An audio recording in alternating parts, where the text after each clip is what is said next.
As a software engineer जब आप वहाँ गए तो सबसे पहले तो बताएं कि डिफ़िकल्टीज़ क्या क्या आई आपको। अच्छा तैमूर, ये बहुत अच्छा सवाल है, बहुत इम्पोर्टेंट और बहुत कॉमन। क्योंकि जब वहाँ पे मैं होता हूँ तो मुझे अक्सर यही कॉल आ रही होती हैं कि उमर भाई अगर वहाँ पे हम आएंगे तो हमें जॉब कितने टाइम में मिल जाएगी, वहाँ पे जॉब मार्केट कैसी है और क्या क्या स्ट्रगल्स हैं। तो सबसे पहले जैसे मैंने आपको पहले बताया कि जो जॉब आपकी जो लैंग्वेज बैरियर है वो तो एक बहुत बेसिक चीज़ है, वो तो है ही है। उसके अलावा आपके पास आपको पता होने चाहिए वहाँ पे क्या क्या जॉब पोर्टल चल रहे हैं, और आपके रिज्यूमे की जो वहाँ पे जिस तरह से मैंने आपको बताया सॉफ्टवेयर में डाल के वो कीवर्ड्स निकाल रहे होते हैं, उस हिसाब से आपका रिज्यूमे ऑप्टिमाइज़ हुआ है या नहीं।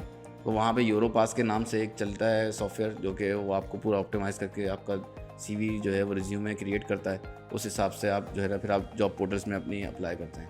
अच्छा, मेरा जो पर्सनल एक्सपीरियंस उसमें यही था, तो मैं आपको बताऊं कि मैंने जो जॉब सिक्योर की, मैं जनवरी में वहाँ पे गया था, तो मेरी जो है फरवरी के एंड तक जॉब मैंने सिक्योर कर ली थी। मतलब विद इन अ मंथ आप ये कह सकते हैं कि 2 महीने मुझे लगे जॉब सिक्योर करने में। अच्छा, इन 2 महीनों में यकीन करें बड़े अप एंड डाउन्स आए थे, क्योंकि आपका बिल्कुल नया कंट्री था, नई चीज़ें थी। तो उसमें अगर मैं ऑन एवरेज मैं आपसे बात करूं तो मैंने तकरीबन 5000 सीवीज़ आप जो है ना वो सेंड की थी। और अच्छा, वही मैंने आपको जो बात जैसे मैंने शुरू में बात की कि मैं जो है फ़ोकस सिर्फ जर्मनी नहीं कर रहा था, मैं फ़ोकस जो है वो दूसरे कंट्रीज़ भी कर रहा था। जैसे नीदरलैंड है, वहाँ पे भी जो है वो कहते हैं कि जो ऑफिशियल लैंग्वेज तो डच है लेकिन इंग्लिश भी बोली जाती है। तो मैं कोशिश कर रहा था कि उसके अलावा जितने भी इंग्लिश कंट्रीज़ हैं, क्योंकि उस टाइम मेरी जर्मन लैंग्वेज बेसिक लेवल की बिल्कुल थी, तो मैं कोशिश कर रहा था कि जितने अदर जो यूरोप के अंदर जो इंग्लिश बोल रहे हैं कंट्रीज़, उधर भी मैं ट्राई करता रहूँ।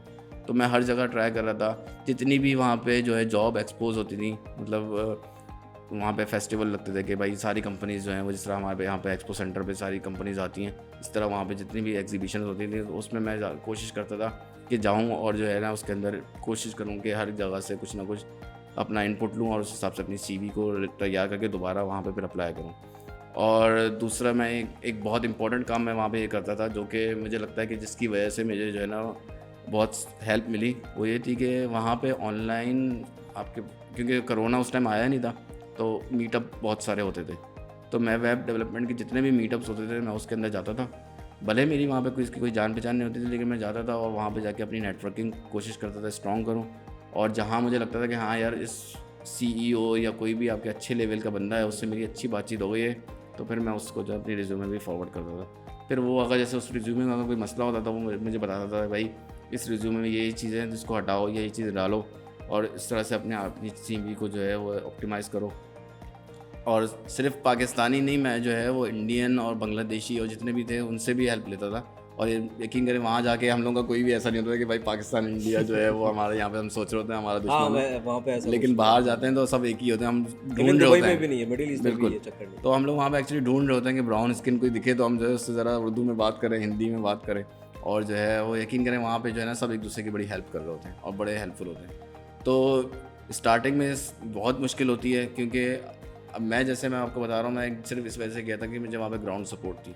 तो ग्राउंड सपोर्ट आपकी बड़ी मैटर करती है, क्योंकि फिर आप जो है वो जो बेसिक चीज़ें हैं, जो अपार्टमेंट है या ट्रांसपोर्ट है, ये सारी चीज़ें फिर आप नहीं सोच रहे होते। फिर आपका फोकस जो है वो सिर्फ जॉब फाइंडिंग के ऊपर होता है, जॉब सर्च के ऊपर होता है। अगर आपकी वहाँ पे बेसिक सब यानी ग्राउंड सपोर्ट नहीं है, तो फिर आप दूसरी चीज़ें भी सोच रहे होते हो, बोल रहे यार अपार्टमेंट ढूंढना है मुझे, अपार्टमेंट का कॉन्ट्रैक्ट ज़्यादा लंबा नहीं लेना है, क्योंकि आपको नहीं पता कि आपकी जॉब कब तक होगी।